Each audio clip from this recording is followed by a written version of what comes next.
Bismillahirrahmanirrahim. Assalamualaikum warahmatullahi wabarakatuh. Masih di mata kuliah Ekonomi Mikro Syariah.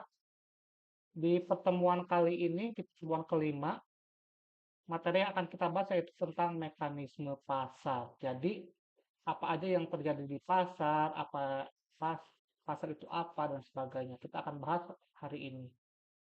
Masih bersama saya, Revendasa Yoga MPD, salah satu dosen dari STI Al-Amar Subang. Kita awali dengan pengertian pasar. Secara umum, pengertian pasar itu, pasar merupakan tempat para pembeli dan penjual berinteraksi, menentukan harga, dan mengadakan pertukaran barang dan jasa. Jadi kalau secara umum, yang asalkan ada unsur-unsur tempat, pembeli, dan penjual, sehingga ada interaksi di sana, itu disebut dengan pasar. Jadi ini eh, tidak melihat besar kecilnya wilayahnya. Yang penting ada unsur tadi ya, pembeli, penjual, dan ada interaksi antara mereka berdua. Jadi itu sudah cukup dikatakan sebagai pasar itu secara umum. Pengertian modern, adapun untuk pengertian modernnya itu adalah pasar adalah sebuah mekanisme yang melaluinya para pembeli dan para penjual berinteraksi untuk menentukan harga dan melakukan pertukaran barang dan jasa. Tuh. Pendapatan ekonomi Muslim tentang mekanisme pasar. Pandangan ekonom Muslim tentang perekonomian pasar. Dimulai dari mekanisme pasar menurut Abu Yusuf, ini pada tahun 731 sampai 798 Masehi. Pemikiran Abu Yusuf tentang pasar dapat dijumpai dalam bukunya Al-Kharaj yang membahas prinsip perpajakan dan anggaran negara, juga membicarakan prinsip dasar mekanisme pasar. Abu Yusuf mengatakan tidak ada batasan tertentu tentang murah dan mahal yang dapat dipastikan. Hal tersebut akan mengaturnya. Prinsipnya tidak diketahui. Murah bukan karena melimpah makanannya. Demikian juga mahal, bukan karena kelangkaan makanan. Murah dan mahal merupakan ketentuan Allah atau sunatullah. Kadang-kadang makanan sangat sedikit tetapi harganya murah. Pernyataan tersebut secara implisit dapat diartikan bahwa harga bukan hanya ditentukan oleh penawaran, melainkan juga permintaan terhadap barang tersebut. Bahkan Abu Yusuf mengidentifikasi adanya variabel lain yang mempengaruhi harga, yaitu jumlah uang yang beredar, suku negara, timbunan, atau penambangan jumlah. Jadi tidak hanya sebatas barang murah karena banyak, barang mahal karena sedikit, gitu kan. Jadi tidak hanya sebatas itu. Bahkan Abu Yusuf pun mengidentifikasi adanya variabel lain seperti tadi ya, jumlah uang yang beredar di suatu negara, misalkan jumlah uangnya terlalu banyak bisa juga inflasi kan. Penimbunan atau penahanan suatu barang, kan itu sudah sering terjadi di kita ya, dan lain-lain. Lalu yang kedua ada evolusi pasar menurut Al-Ghazali. Ini pada tahun 1058 sampai 1111 Masehi. Dalam kitab karyanya Ihya Ulumuddin, Al-Ghazali membahas topik ekonomi, termasuk pasar. Ia membicarakan barter dan permasalahannya, pentingnya aktivitas perdagangan dan evolusi terjadinya pasar, yang di dalamnya termasuk penjelasan tentang kekuatan permintaan dan penawaran dalam mempengaruhi harga. Sistem barter mengalami banyak kesulitan, maka diperlukan suatu pasar. Dalam pasar terjadi perdagangan. Dalam berdagang, pasti tujuannya adalah mencari keuntungan. Al-Ghazali menyatakan keuntungan yang sesungguhnya adalah keuntungan yang akan diperoleh di akhir kelak. Ia juga menyarankan adanya peran pemerintah dalam menjaga keamanan perdagangan dan pertumbuhan ekonomi. Konsep elastisitas permintaan yang kita kenal sekarang ternyata telah dipahami oleh Al-Ghazali. Ia mengatakan bahwa mengurangi margin keuntungan dengan menjual harga yang lebih murah akan meningkatkan volume penjualan dan pada gilirannya akan meningkatkan keuntungan. Selanjutnya yang ketiga, ini mekanisme pasar menurut Ibnu Taimiyah. Tentang mekanisme pasar ini atau beliau sering istilah lainnya yaitu pergerakan harga, terdapat pada buku karya Ibnu Taimiyah yaitu Al-Hisban Filal Islam dalam Majmu' Fatawa. Ia berpendapat bahwa kenaikan harga tidak selalu disebabkan oleh ketidakadilan dari para pedagang atau penjual, namun merupakan hasil interaksi hukum permintaan penawaran yang terbentuk karena berbagai faktor yang kompleks. Faktor-faktor yang mempengaruhi permintaan dan tingkat harga tersebut antara lain keinginan orang-orang terhadap barang seringkali berbeda-beda.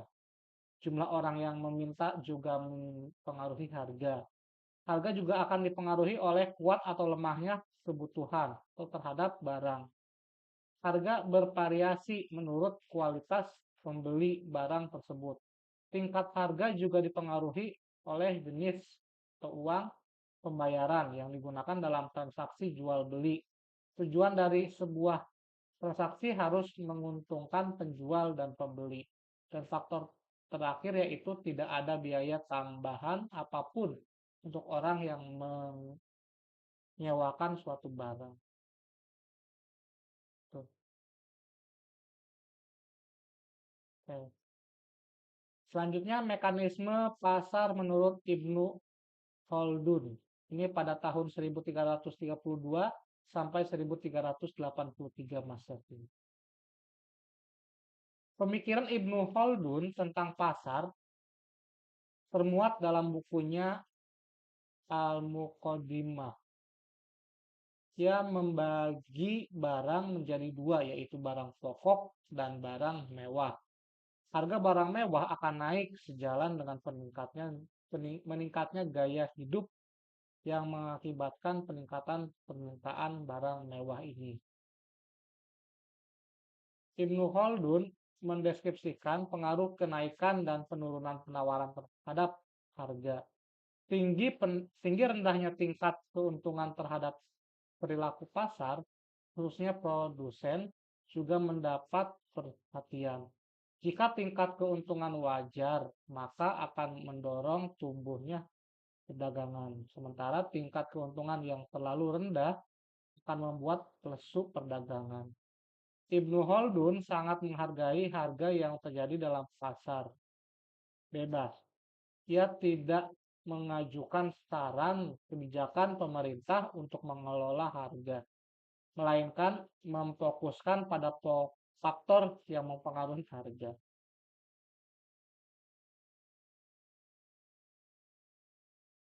Oke, itu merupakan mekanisme.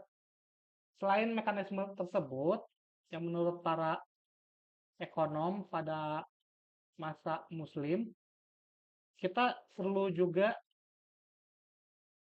mengkaji tentang mekanisme pasar pada masa Rasulullah Subhanahu wa taala. Mekanisme pasar sangat dihargai karena adanya peran Rasulullah SAW sebagai pengawas pasar atau al-muhtasib. Beliau mengawasi mekanisme pasar di Madinah dan sekitarnya agar tetap dapat berlangsung secara islami.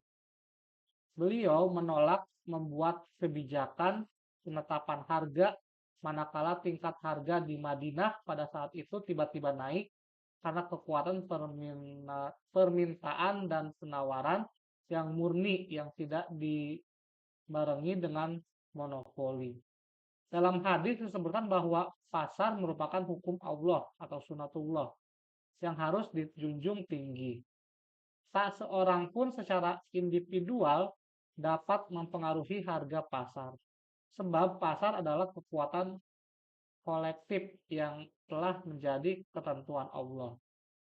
Penjual yang menjual dagangannya dengan harga pasar adalah pelaksana seorang yang berjuang di jalan Allah, jihad fisabilillah. Sebaiknya yang menetapkan harga sendiri termasuk sebuah perbuatan yang ingkar terhadap Allah.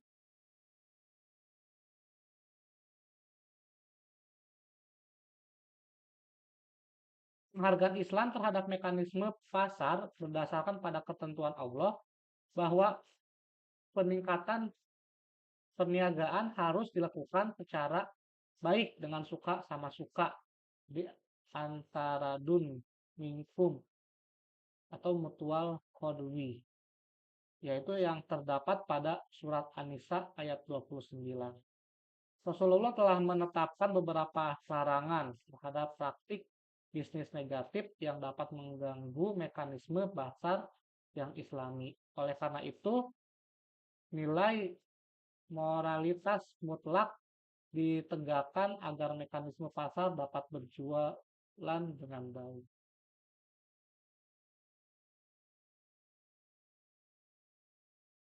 Lalu ada efisiensi pasar. Apa itu efisiensi pasar?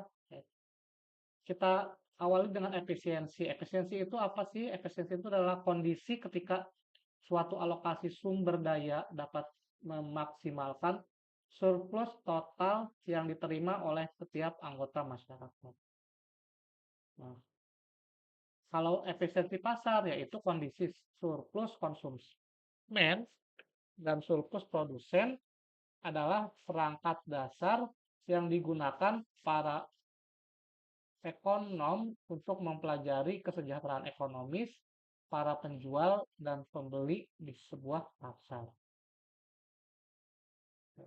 Untuk surplus konsumen itu rumusnya nilai barang bagi pembeli dikurangi harga yang dibayarkan pembeli. Itu untuk surplus konsumen. Sedangkan untuk surplus produsen, yaitu harga yang diterima penjual dikurangi biaya produk yang dipikul penjual. Oke, sehingga kalau dilihat secara surplus total, yaitu jumlah dari kedua surplus, yaitu surplus konsumen dan surplus produsen. Jadi itu adalah totalnya. Sehingga surplus total itu adalah surplus konsumen ditambah surplus produsen. Surplus total itu nilai barang bagi pembeli dikurangi biaya produksi yang dipikul penjual. Itu. Mekanisme pasar dalam Islam. Dalam konsep ekonomi Islam, penetapan harga dilakukan oleh kekuatan-kekuatan pasar, yaitu kekuatan permintaan dan keduanya penawaran. Temuan permintaan dan penawaran haruslah terjadi secara rela sama rela, Tidak ada pihak yang paksa untuk melakukan transaksi pada tingkat harga tertentu. Dalam konsep Islam, monopoli itu satu penjual, duopoli atau dua penjual, oligopoli atau tiga penjual, tidak dilarang keberadaannya selama mereka tidak mengambil keuntungan di atas keuntungan normal. Islam mengatur agar persaingan di pasar dilakukan dengan adil. Setiap bentuk yang dapat menimbulkan ketidakadilan itu dilarang.